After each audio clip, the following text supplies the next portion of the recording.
Welcome back to the Teradek booth where we're doing a live streaming show on the floor of NAB 2014. I'm Deborah Kaufman, the Associate Editor of Broadcast Beat, and I have the last guest of our show today, very interesting person, Allison Dollar. Allison is the CEO of ITV Alliance, and which stands for Interactive Television Alliance. And I think it's interesting. People come to the show. We know that the B stands for broadcaster. We know that there's a lot of broadcasters come to the show, and people from other aspects of the content delivery world. What we don't necessarily always take into consideration is that even broadcasters, really the most traditional kind of media activity on the show floor, are always looking for not only new technologies but new ways of delivering content. So Allison, you're kind of in the thick of that, aren't you? Well, have been for some time. I think we tend to define television as something a bit broader than necessarily just over-the-air broadcast. I think NAB has done a good job of redefining itself as well that way, opening the scope there.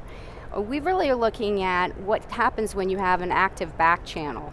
So to that end, we're talking about new business models, and not just the new end of distribution on the digital side, but the new business models that take advantage of using an active back channel. So tell us, what do you mean by back channel? Well, anything to do with interactivity. So clearly, if you look at the cluster of things that we call advanced advertising, for instance. We had a breakfast yesterday with Nielsen and Ad ID with his initiatives of the 4As and ANA, and the Coalition for Innovative Media Measurement, and Magid, which, as you know, is a very vaunted research firm. Right. And so we're looking at what advanced advertising means in this new landscape, and it's of course of vital importance to broadcasters, and particularly this year I see a lot of buzz at what's going to happen on the local level. What's going to happen with the O&Os, and what's going to happen at the local level of broadcasters. So any place where there's metadata, targeting, engagement, all of those kinds of services and activities, there's a lot of activity. And it's interesting because I'm sure now with people recording and playing back programs and fast forwarding through ads, that actually delivering ads is of great importance to broadcasters. Well, and also not just contextual, which has kind of been the watchword for a while, but also in a timely way, and being able to do that so that there's transactions ultimately, because it's not just about the brand awareness for the advertisers, it's about selling the goods. They want to sell product. And so we're really reconfiguring what the broadcasting industry means in the light of the larger and expanding definition of television itself. So is that all branded digital video across all platforms? Yeah, it is. And is it sometimes originated even by the viewers themselves? Yes, it is. So those business questions are of vital importance, and there's a variety of tools to further that engagement. Many of them we see in Sprocket and Startup Loft here at NAB, but also just some of the more legacy places like a Nielsen, where they are creating new products and services and also cooperating with people that they hadn't before. That's really interesting. I mean, I think it kind of boggles the mind a little bit. It sounds almost a little science fiction. Yeah. What is this actually going to look like? What can we, as consumers, expect? How are we going to get engaged with our television? Well, I mean, the furthest out, if you want to really talk about sci-fi, for instance, might be gestural navigation, where you are able to call up and move, a la the movie Minority Report. There are several software out there that do that. There's one in which you can do live moderated chat, picture-in-picture, which will be a very great interest to broadcasters and those producers that do that kind of audio engagement shows, game shows, and other things like that, as well as other places where you can incorporate contests and other things that have either product endorsement in a way that is not so intrusive or annoying because it's part of the whole experience. Well, I know that product placement is obviously gained in importance. Seeing cans of Coke in the show. What about actually being able to click on somebody's dress or somebody's suit? Oh yeah, well, Fuse is here at the show, and they enable that. And actually, some of that comes out of traditional broadcast compression technologies, right? The codecs there, that's really at the heart of that kind of technology. So we see that kind of melding and blending. It's a very fascinating time to see what these guys are putting up. So are all the broadcasters taking this very seriously and engaged in it? Well, I would say most of them are. Tribune and Hearst and those folks, Gannett, have been very progressive in terms of their strategy. And then tactically, the people are at different places on the spectrum of what they're actually executing or not. Right. But many of them are looking to some of these more nimble startups and figuring out how to integrate them rather than building it themselves, which is a little bit different than that first go round of when the internet came in, when everyone said, well, not in my backyard, or we'll just build it ourselves.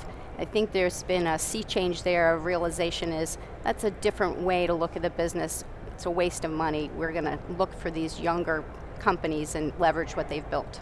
That's interesting, and I think also when you speak of younger companies, I think of younger demographics who may not necessarily approach the TV as their platform of choice. Yes, well, indeed. I mean, I think the notion of what we used to call cross-platform, or if you want to call it transmedia, is it just-in-time messages to those people that are in a more traditional venue, or is it something where the content up on the front end of the design of the content has that kind of community, social activity involved at the get-go? And that does tend to skew a little bit along demographic lines, traditional demographic, but it's really more behavioral now.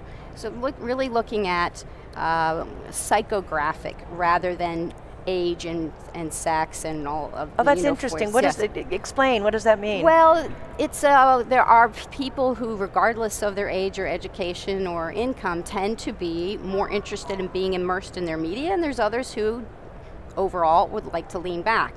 And yes, millennials tend to be more engaged all the time and multitask all the time, but it's not as much of a divide as one might think. Oh, that's interesting. Yeah. Very, very interesting. And particularly everyone forgets, and this is where the local, again, from the broadcasting side really comes into play. The discretionary income really is skews older and female, and in fact, some of those purchases by older females might be for a millennial because they're not the ones necessarily with the pocketbook.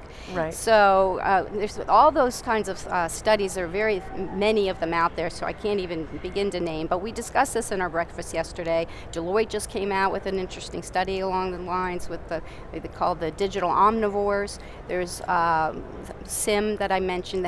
There's many longitudinal studies about this that are worth checking out. You know, it is really interesting because it seems that the broadcasters have made many attempts to play in the space and not all of them have been successful. Well, and have their heart always been in it fully, too. You know, this is the case where it does get a little political in terms of lip service versus the reacting to the actual realities of where the marketplace is. And I do think the last few years, then they're walking the talk a little bit more aggressively, which is fantastic to see. It's I think, an evidence at the show this year. That's interesting. Well, obviously an organization such as ITV Alliances helps people with connections and information. Well, you know, we're about to have our 12th anniversary, so this That's isn't amazing. any new stuff. We started in 2002, and at that time it was really set-top box looking and, of course, a little PC. And now the whole notion, in fact, at that time we absorbed the Intel's 2-screen promoters group, but the second screen was the PC. It was not considered what we say now, the second screen being a mobile device. So all of that has migrated in a pretty short order and expanded to include all these other kinds of things on the market. Now, who do networks and other players in the industry engage people to help guide them through this? Or are they just working internally? Well, they do. It is one of those sociological phenomenons where you have the early proselytizers who tend to job skip and hop because they're in demand for this reason, and they set up divisions. And it also is similar to the agency world where or even post, or you build it in-house or do you outsource? You build it in-house and it goes through these cycles. It does. So there's a bit of that as well. Yeah. So if I'm watching this show and I'm interested in keeping abreast of this, I may not have those applications myself, or perhaps I do.